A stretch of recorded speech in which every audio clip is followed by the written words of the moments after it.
বিধাতা যাকে দেয় যেন দুহাত ভরেই দেয়। কোপা থেকে বিশ্বকাপ সব জায়গাতেই ছিল আলবিসেলেস্তাদের জয় জয়কার। এবার কোপা আমেরিকার সেমিফাইনালও সহজ প্রতিপক্ষ পাচ্ছে আর্জেন্টিনা। ইকুয়েডরকে হারিয়ে কোপার শিরোপা জয়ে বাধা মাত্র দুইটা দল, যেখানে রথী মহারথীরাই পাত্তা পায়নি আর্জেন্টিনার কাছে। এবার সব ম্যাচে অপরাজিত মেসিদের সামনে সেমিতে মুখোমুখি হতে যাচ্ছে অপেক্ষাকৃত দুর্বল দল। সেমিতে কাদের মুখোমুখি হচ্ছে আর্জেন্টিনা, জেনে নেব রিপোর্টে। ম্যাচ যেন একেই বলে পয়সা উসুল হওয়ার জন্য আর কি বা লাগে। এমি মার্টিনেজ যেন সর্বকালের সেরা গোলকিপার। অন্তত আন্তর্জাতিক মঞ্চে তার চেয়ে শ্রেষ্ঠ আর কেই বা আছে? যা করেছেন তিনি, তাতে এটা বলা যেতেই পারে। পেনাল্টি শুট আউটে ম্যাচ গড়াবে আর তার দল জয় পাবে না, সেটা হতেই পারে না। এমির জন্য পেনাল্টি শুটে ফিফার নিয়ম বদলালেও আটকে রাখা যায়নি তাকে। বদলেছে নিয়ম, তবে বদলায়নি এমি, বদলায়নি তার জয়ের ধারা। দেশ ও ক্লাবের হয়ে এ নিয়ে 6 বার পেনাল্টি শুট আউটে মাঠে ছিলেন তিনি। প্রতিবারই বিজয়ের হাসি হেসেছে তার দল। আর্সেনালের হয়ে লিভারপুলের বিপক্ষে ছাড়া বাকি 5 বারই অন্তত একবার হলেও পেনাল্টি আটকে দিয়েছেন বাজ পাখি খ্যাত এই তারকা। তার বীরত্বে কোয়ার্টার ফাইনাল ম্যাচে নির্ধারিত সময়ে 1-1 গোলে ড্র করার পর টাই ব্রেকারে গিয়ে তাদের জয় 4-2 ব্যবধানে। নির্ধারিত সময়ে দুটি অসাধারণ সেভ করার পর পেনাল্টিতে তো পুরো আলো কেড়ে নেন নিজের দিকে। এদিনও দুটি পেনাল্টি ঠেকিয়ে দেন বাজ পাখি খ্যাত এই গোলকিপার।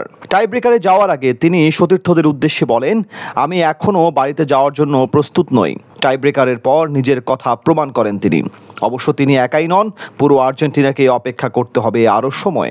অন্তত 14 তারিখ পর্যন্ত থাকছেন আমেরিকাতেই। সেমিতে তো যাওয়া হলো আর্জেন্টিনার, এখন প্রশ্ন হচ্ছে সেখানে কে হবে তাদের প্রতিপক্ষ। যেহেতু প্রথম দল হিসেবে কোয়ার্টার ফাইনালে জয় তুলে নিয়েছে তারা, তাই আরও এক ম্যাচ অপেক্ষা করতে হবে প্রতিপক্ষের জন্য।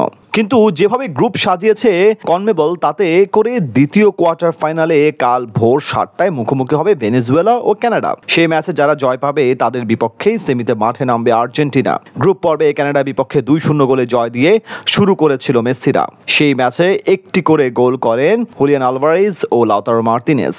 আলবিসেলেস্তারা হয়তো চাইবে কানাডার বিপক্ষেও খেলতে, কারণ নিজেদের যে অন্যতম শক্ত প্রতিপক্ষ হিসেবে প্রমাণ করেছে ভেনেজুয়েলা। তাদের দলেও আছেন একজন আর্জেন্টাইন কোচ, লিওনার্দো কুফরির নেতৃত্বে বি গ্রুপে 3 ম্যাচে 3 জয় 9 পয়েন্ট নিয়ে কোয়ার্টার ফাইনালে আসে তারা।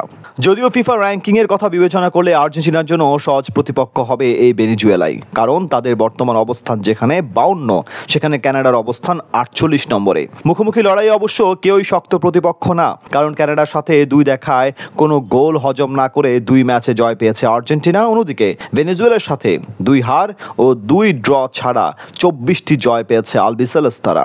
1956 সালে প্রথম দেখার পর 2011 সাল পর্যন্ত সব ম্যাচ জেতার পর 2টি ড্র ও 2 ম্যাচ হেরেছে আর্জেন্টিনা। তবে লড়াইয়ে যাই হোক না কেন, ভেনেজুয়েলা ও কানাডার মধ্যকার লড়াইয়ে আগামীকাল যারা জয় পাবে পরের ম্যাচে তারাই হবে আর্জেন্টিনার প্রতিপক্ষ।